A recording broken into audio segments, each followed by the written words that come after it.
Juliane, voltando aí para o assunto de desenvolvimento, política, economia, eu assisti a sua participação no Questão Nacional, no Disparada, recentemente. Já tem um tempo, né? Mas eu assisti faz pouco tempo esse episódio do Questão Nacional do Disparada, que o assunto era justamente a privatização da Eletrobras, né? Eu queria que você pudesse falar para o nosso público aí, quem não é tão afeito do assunto, tal, até eu também não sou tão sei o básico, assim, mas a importância das estatais para o desenvolvimento do país, não só da Eletrobras, que está aí querendo sendo privatizada a toque de caixa, como o Correios também, que já foi aprovada a possibilidade de ser privatizada também. Qual a importância dessas estatais para o desenvolvimento do país? Boa questão. Veja, a primeira coisa que a gente precisa recordar é que quando a gente fala de Brasil, de países latino-americanos, a gente está falando de um conjunto de formações sociais e econômicas que, embora sejam capitalistas, elas se formam nações capitalistas em condições muito distintas daquelas que formaram as nações capitalistas de capitalismo central, né? Não só porque essas nações centrais se formaram num período em que a gente chama de período do nascimento, né, do capitalismo originário, que vigorava, de certa forma, uma forma de organização econômica de livre mercado, né, de pequenas empresas atuando num mercado relativamente autonomizado, né, com um padrão de desenvolvimento que foi desenvolvendo uma maquinaria e um padrão de desenvolvimento industrial que foi tendo uma certa correspondência com o padrão de consumo daquela sociedade, que é muito diferente das nossas nações latino-americanas, que foram economias coloniais, que passaram por um processo importante que o Marx chama lá de acumulação primitiva, originária de capitais, ou seja, o próprio desenvolvimento dos países centrais dependeu, em grande medida, do acúmulo de excedente produtivo que veio do tráfico de escravo, das riquezas naturais, do trabalho superexplorado. Mas, mais que isso, quando o Brasil se torna capitalista, já não existe mais aquele capitalismo de livre mercado, de livre competição, de pequenos produtores. Já é o que o Marx identificava, que o capitalismo tendia a ser, quando falava das leis tendenciais do capitalismo, que era a tendência ao monopólio. Então, lá na virada do século XIX para o século XX, o capitalismo deixa de ser, depois de uma grande crise, que foi a Grande Depressão do fim do século XIX, o capitalismo deixa de ser aquele capitalismo de livre competição e passa a ser um capitalismo monopolista, de grandes empresas, que não suplanta a concorrência, não é que não tem mais concorrência, o que não tem é livre concorrência, são a concorrência entre grandes empresas. E desta tendência ao monopólio vai surgir um fenômeno que é o fenômeno do imperialismo. Então, quando a gente se desenvolve, quando a gente faz a nossa transição ao capitalismo, que é no início do século XX, né, quando efetivamente existe mercado de trabalho, porque até a vigência da escravidão, não dá para dizer que o Brasil era capitalista, porque você não tinha a mercadoria principal do capitalismo, que é a força de trabalho livre, né, livre da servidão voluntária. O mundo já é um mundo monopolista e imperialista que impede, inclusive, cerceia a possibilidade da existência de burguesias nacionais, porque já estão fortemente associadas ao capital internacional, a esses grandes grupos monopolistas, do ponto de vista econômico, e ao imperialismo do ponto de vista político. Por que eu digo isso? Porque se esses países europeus, em alguma medida, puderam depender menos do Estado para o seu desenvolvimento econômico, e não é verdade que não dependem do Estado, porque até quando a gente fala assim, essa experiência aqui é um capitalismo de Estado. Na verdade, essa é uma tautologia, porque todo capitalismo é de Estado. O Estado é o motor, ele protege a principal mercadoria, o principal elemento do capitalismo, que é a propriedade privada. Mas se nesses países, por exemplo, pode existir um ensejo ao desenvolvimento de certas estruturas produtivas, na periferia isso foi bloqueado. Veja, pela incapacidade da própria burguesia brasileira, porque era muito associada ao capital internacional, porque tinha uma fonte baixa de financiamento próprio, ela foi incapaz de constituir um projeto nacional de desenvolvimento autônomo. Então, foi o Estado que cumpriu a tarefa que caberia abstratamente à burguesia nacional de desenvolver o próprio capitalismo moderno. Porque para desenvolver o capitalismo moderno, leia-se o capitalismo industrial, você precisa ter indústria. E para você ter indústria, para você ter desenvolvimento econômico, você precisa de elementos básicos, como energia, transporte, malha rodoviária, ferroviária, toda uma coordenação jurídica, né, da regulação da força de trabalho, das leis de regulação, de jurisdição, né? Veja, o Estado foi o edificador do capitalismo nacional brasileiro, principalmente o Estado pós-Vargas. E essa é a grande contradição, né? E isso parte da esquerda não consegue identificar, porque é uma esquerda que é tão mecanicista na sua análise, que não enxerga que existem gradientes na política. Existem uma coisa que o próprio Marx dizia, que é suplantado da análise, mesmo daqueles que se apregou muito marxistas, que é a análise das contradições.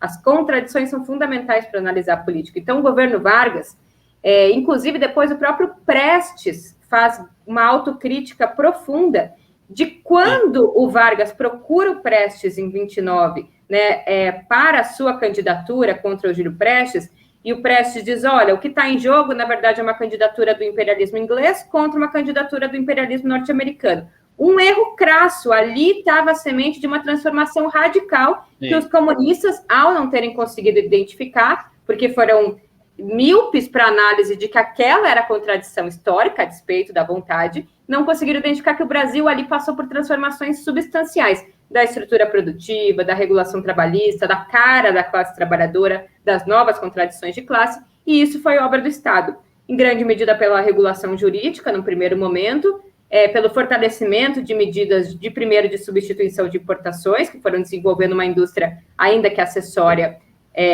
à agricultura, mas, num segundo momento, especialmente no segundo governo Vargas, quando ele é eleito, em 1950, com a construção das grandes empresas estatais. Veja, o que o Estado brasileiro fez até 1950 foi construir condições para a industrialização leve no Brasil, para industrializar os chamados bens de consumo duráveis e não duráveis. Agora, o salto que precisava ser dado era na indústria de base e na indústria de bens de capital, ou seja, aquela indústria que produz máquinas para a indústria e aquela indústria que produz os insumos para que aquela indústria possa se desenvolver, que era siderurgia, energia e petróleo. E essas foram as grandes transformações que o governo Vargas empreende com a Companhia Siderúrgica Nacional, com a Eletrobras e com a Petrobras. O custo disso é um custo muito substancial em termos de investimento e ele logra a principal energia, é o principal motor para o desenvolvimento industrial, que é você dispor de energia barata e em moeda nacional. Porque nos anos 50, o petróleo já era uma fonte, já era um gargalo estrutural da economia brasileira. Porque se você não produz petróleo, você tem que importar. Só que você só pode importar se você tem dólar. E você precisa de dólar para importar outras coisas que você não produz. Então, os poucos dólares que a economia brasileira tinha que ser distribuído entre importar, sei lá, pasta de dente, não sei o que, e petróleo.